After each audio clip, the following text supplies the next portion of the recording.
Hello दोस्तों, good evening. नमस्ते संस्कृता आप सभी का एमएस क्लासेस 1 में स्वागत है। हम पढ़ रहे हैं महाकवि भारवी द्वारा रचित किरातार्जुनीय। इस आज हम 22वां श्लोक पढ़ेंगे। इससे पहले 21 श्लोक पढ़ चुके हैं। इसमें जो वनेचर है लगातार दुर्योधन के क्रियाकलापों को दुर्योधन के क्रियाकलापों को युधिष्ठिर से बता रहा है।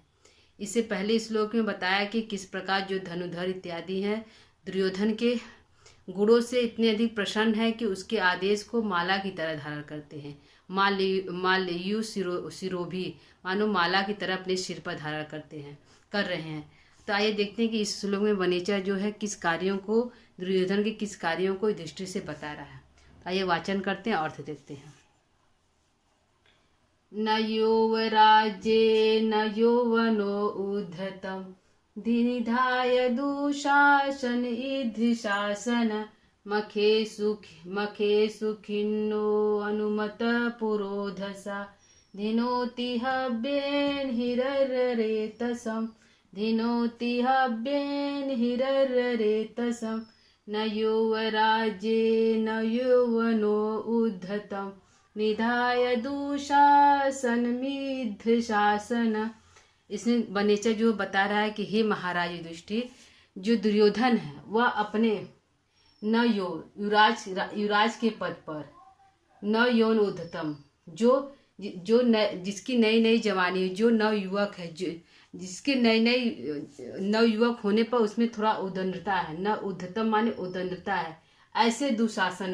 ऐसे दुशासन को निधाय माने स्थापित कर दिया है। कहाँ पे स्थापित कर दिया है? यौन राज्य, युवराज के पद पर स्थापित कर दिया है।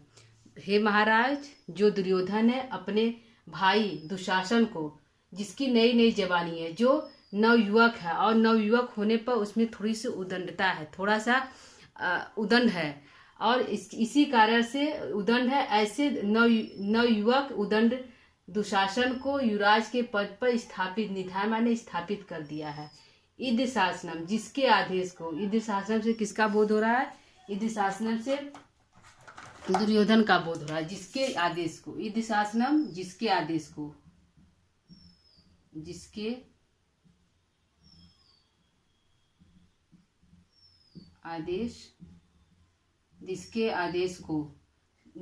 जिसके आदेश को कोई मतलब इनकार नहीं कर सकता, मतलब जिसके आदेश को सभी लोग मानते हैं। ऐसे इद शासन न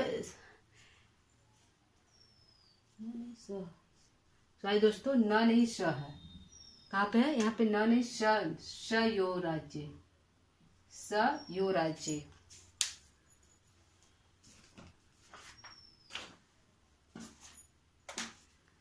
राज्य, तो स माने वह दुर्योधन, जिसके आदेश को, स से किसका बोल रहा है? दुर्योधन का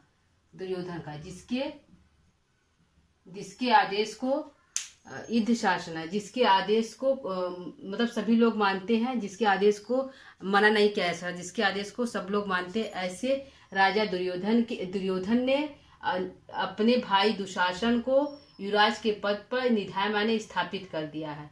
और स्वयं कौन सा कार्य कर रहा है? हे महाराज, वह जो दुर्योधन है अपने भाई दुशासन को युवराज के पद पर स्थापित करके और स्वयं कौन सा कार्य कर रहा है? तो मखेशु खिन्नो अनुमता पुरोधसा। वह मखेशु माने यज्ञ में, मखेशु में यश संधि हुआ है दोस्तों, मखेशु में यश संधि हुआ है। तो मखेशु यज्ञ में सप्तमी का बहुवचन है। यज्ञ में मखेशु जो सप्तमी का बहुवचन है, यज्ञ में अखिन्नो, जो अखिन्न नहीं है, जो किसी प्रकार से खिन्न नहीं है, क्रोधित नहीं है, यानी प्रसन्न चित्त मन से। क्या है? प्रसन्न चित्त मन से, चित्त मन से अनुमति से, किसके अनुमति से? पुरोधसा, पुरोहित की अनुमति से। किसके अनुमति से? पुरोहित के अनुमति से। अनुमति माने आज्ञा से या अनुमति से, अनुमति से, पुरोहित की अनुमति से यज्ञ में क्या कह रहा है दुर्योधन? मखेशु अखिन्नो अनुमत पुरोधसा, यज्ञ में प्रसन्न चित्त से, अखिन्नो माने क्रोधित न होकर, अखिन्न न होकर, प्रसन्न चित मन से, अनुमता माने अनुमति लेकर, किससे, पुरोधसा माने पुरोहितों की अनुमति से, धिनोती माने प्रसन्न कर रहा है, तो किसको प्रसन्न कर रहा है, हिरर रेतसम माने अग्निदेव को।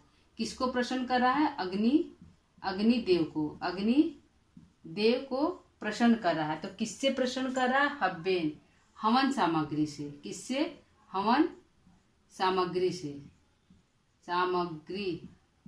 हवन सामग्री से।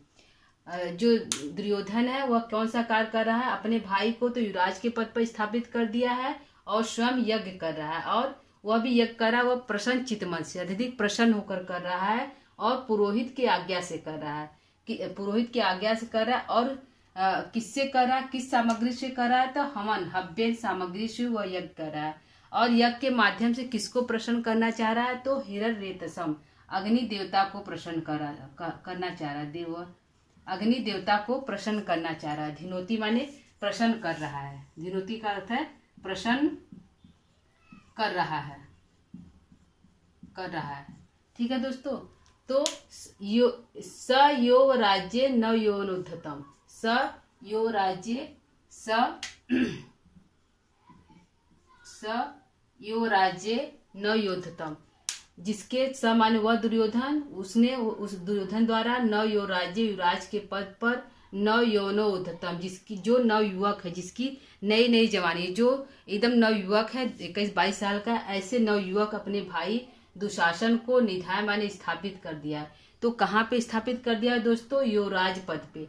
कहाँ पे, युवराज के पद पे स्थापित कर दिया है। इद शासनम, जिसके आदेश को मना नहीं किया जा सकता। इद शासनम से किसका बोध है, दुर्योधन का, जिसके आदेश को मना नहीं किया जा सकता। ऐसे इद शासनम सह दुर्योधन ने अपने भाई दुशासना को युवराज के पद पर निधाय माने स्थापित करके स्वयं कौन सा कार्य करा है, मघेशु खिन्नो अनुमता पुरोदशा, यज्ञ में अखिन्न मन से, मतलब किसी प्रकार से खिन्न नहीं, प्रसन्न मन से पुरोहित की आज्ञा से हव्यन सामग्री द्वारा हिरर रेतसम अग्नि देवता को धिनोती माने प्रसन्न कर रहा है।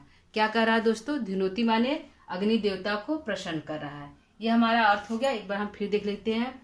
सह माने वह दुर्योधन युवराज के पद पर जिसकी नई नई जवानी, जो नवयुवक है, ऐसे दुशासन को निधाय माने स्थापित करके स्वयं मखेशु यज्ञ में अखिन्नो प्रसन्न चित मन से पुरोहितों की आज्ञा से हव्य सामग्री द्वारा, हवन के सामग्री द्वारा हिरर रेतसम अग्नि देवता को धिनोती माने प्रसन्न कर रहा है, और इद शासनम से किसका बोध हो रहा है, तो दुर्योधन का बोध हो रहा है। यह हमारा अर्थ हो गया। ठीक है दोस्तों, यहाँ पे हमारा जो मखेशु है इसमें यड़ संधि हुआ। कौन संधि हुआ है, मखेशु में यड़ संधि हुआ है, यड़ संधि हुआ है, यड़ संधि हुआ। और सप्तमी का एक वचन है। और क्या है दोस्तों, सप्तमी का बहुवचन, सप्तमी का बहुवचन है हमारा। मखेशु में सप्तमी का बहुवचन हुआ है और यड़ संधि हुआ है। और हिरर रेतसम में द्वितीया का एक वचन है। क्या है, हिरर रेतसम में द्वितीया का एक वचन है, द्वितीया का एक वचन है। और निधाय में ल्यप प्रत्यय है, निउपसर्ग और ल्यप प्रत्यय है निधाय में। क्या है दोस्तों, निउपसर्ग और ल्यप प्रत्यय है निधाय में, हमारा निउपसर्ग और ल्यप प्रत्यय है। आइए हम इसमें कुछ प्रश्न देख लेते हैं कि यहाँ पे प्रश्न क्या बन रहा है। निधाय में ल्यप प्रत्यय है। आइए देखते हैं कि हमारा प्रश्न क्या बन रहा है। ठीक, हमारा पहला प्रश्न है, प्रश्न देखते हैं दोस्तों। दुशासन जो दुर्योधन ने युवराज के पद पर किसको नियुक्त कर दिया। पहला प्रश्न है, दुर्योधन ने युवराज के पद पे, दुर्योधन ने युवराज के पद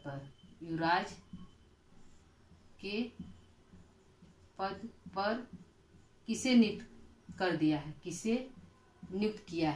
किसे नियुक्त किया है। तो आंसर हमारा है दुशासन को। किसको, दुशासन को किसको नियुक्त किया है दोस्तों, दुशासन को नियुक्त किया है।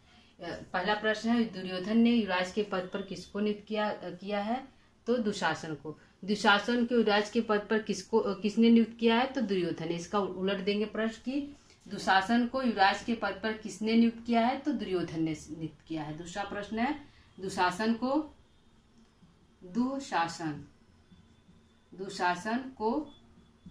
युवराज के पद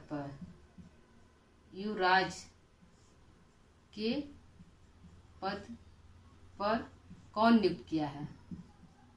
कौन नियुक्त किया है? तो दुर्योधन ने नियुक्त किया है। इसमें हमारा 2 प्रश्न बन रहा है, किसके द्वारा नियुक्त किया है? दुर्योधन के द्वारा। किसे नियुक्त किया है? दुशासन को। 2 हमारा प्रश्न हो गया। तीसरा प्रश्न हमारा है जो दुर्योधन है वह किस देवता को प्रसन्न कर रहा है? दुर्योधन जो है यज्ञ के माध्यम से किस देवता को प्रसन्न कर रहा है? तो हिरण्यरेतसम, अग्नि देवता को प्रसन्न कर रहा है।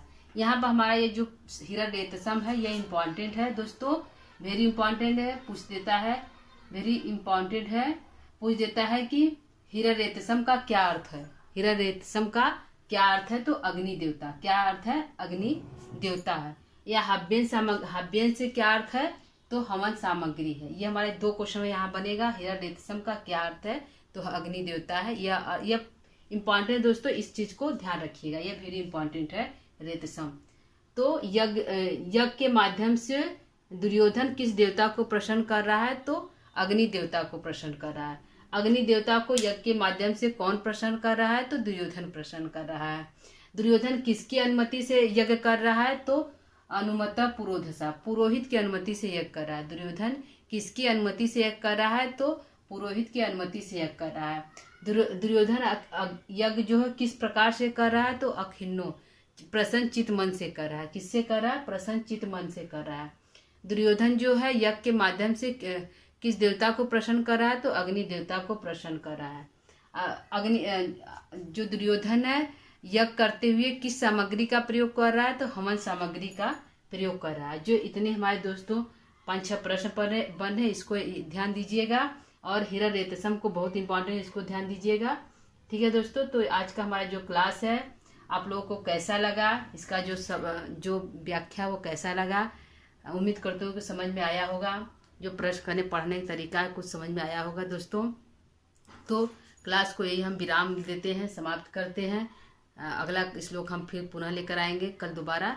तो क्लास को समाप्त करते हैं। तो दोस्तों नमः संस्कृता।